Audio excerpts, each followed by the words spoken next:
Mark Rogers, TV, talking Pac-12 football, setting the stage for one of the nation's best non-conference matchups of the week. Texas Tech going to Arizona State to take on the Sun Devils. Of course, we bring in Kalen Jones from House of Sparky to help us run things through on the opener and more so the Red Raiders. So, Kalen, of course, it's always a pleasure. Yeah, thank you for having me, Mark. Todd Graham's press conference. So what did he have to say? Oh, he was actually pretty happy with the result. The focal point, or at least the focus point for week one, was to get through, the contest 1-0, and that's exactly what they did. He kind of went on this little tangent where it's interesting that people kind of are upset that the team didn't handily defeat them, even though the final score says 44-13. But after the first series, ASU really struggled to kind of get through the rest of the game, at least offensively.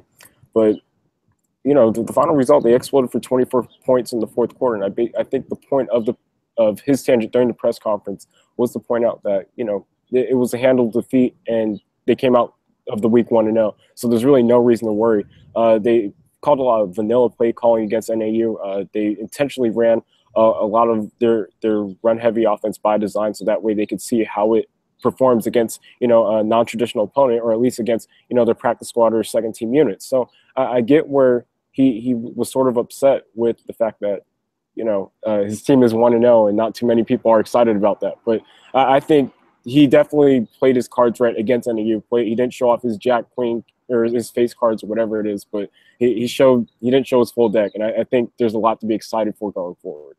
And while the point total was, in the end, like you say, semi-explosive with 44, it was a 10-3 game at halftime. The rushing game averaged 6 yards per carry. Manny Wilkins with a 20 for 27 day. So what did you see out there offensively?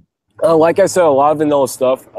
After the first series, they vacated, their sort of their split slot. I believe that's the formation that they call, where you have Kalen Ballage, Damari Richard, and Manny Wilkins at the backfield at the same time. That's three potent running threats, and that's why they were able to walk down the field so quickly and score on the opening drive. After that, they were showing a lot more,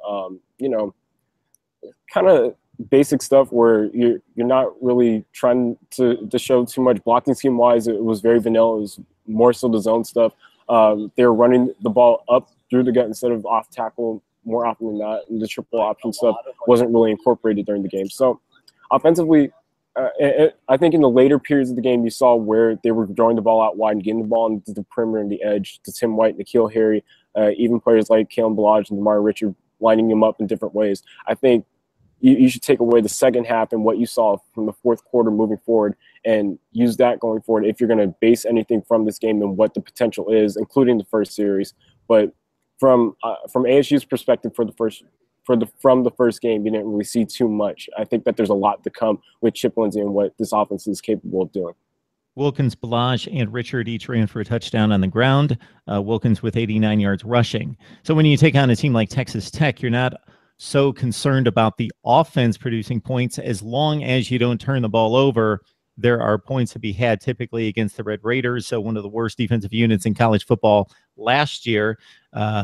Red Raiders posed the threat, throwing the football all over the place, of course, and they even have an underrated running game, or have in the past few years, 69-17 over Stephen F. Austin. So the first thing that comes to mind for me in defending that is having a secondary that has enough guys that can cover the 4 and 5 wide, enough guys that are capable in space of not necessarily defending the pass in the air, but limiting the gain to 5 or 6 or 8 yards rather than letting them break a tackle and get out into the open. So how do you feel about the secondary with that challenge in sight?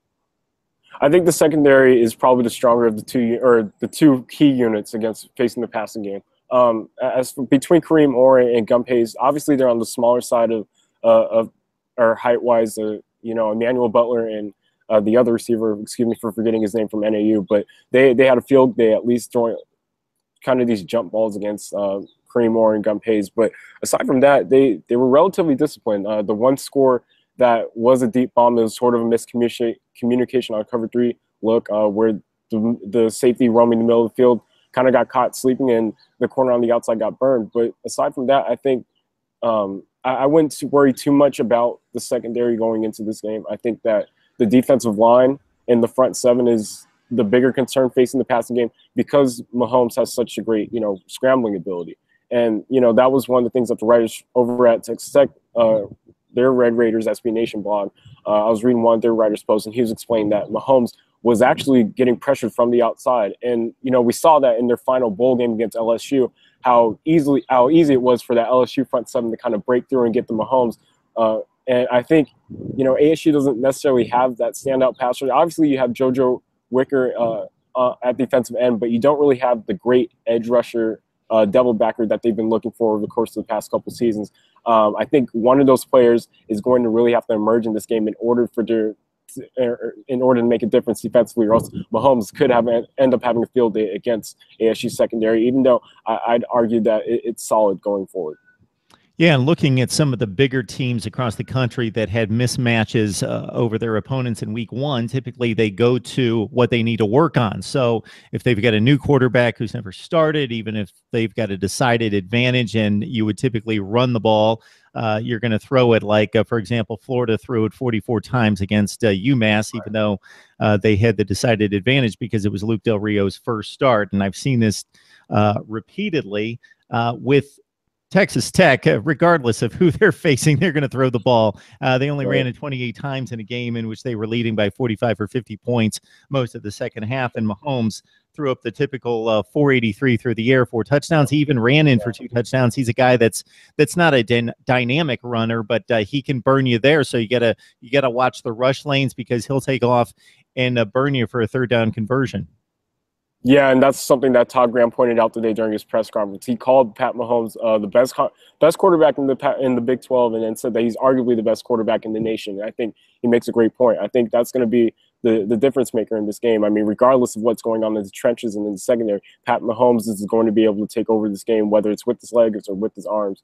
And like you pointed out, Texas Tech doesn't run the ball too much. Obviously, the loss of Washington from last year hurt them a bit schematic-wise, but they're still able to, pass the ball extremely well. It seems like forever ago, but it was only 2013 that you faced these guys in the Holiday Bowl. Of course, the personnel much different, but I was shocked by that game because Arizona State came off a Pac-12 championship game appearance, 10 wins, taking on the Texas Tech team that was pretty much cut and dry what you expect, could throw the ball all over the lot, but could not stop anyone, and it was a pretty ugly loss for ASU.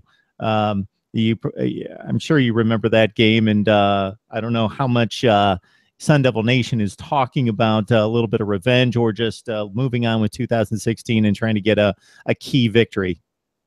Graham hasn't really focused on it. It's more so, they have different personnel, like you pointed out, more so a different look. It's a different team, and it's a different year. Graham is focused on this year, and it's about solely this year going into this game. I know Sun Devil Nation probably wants to get their revenge, and, they legitimately do have a shot. Vegas actually released the lines yesterday and had ASU favored by 5, and which shocked me along with 90% of people. But I mean, looking at a day later, you wake up and you think, okay, yeah, I can see why ASU would have a significant advantage like that.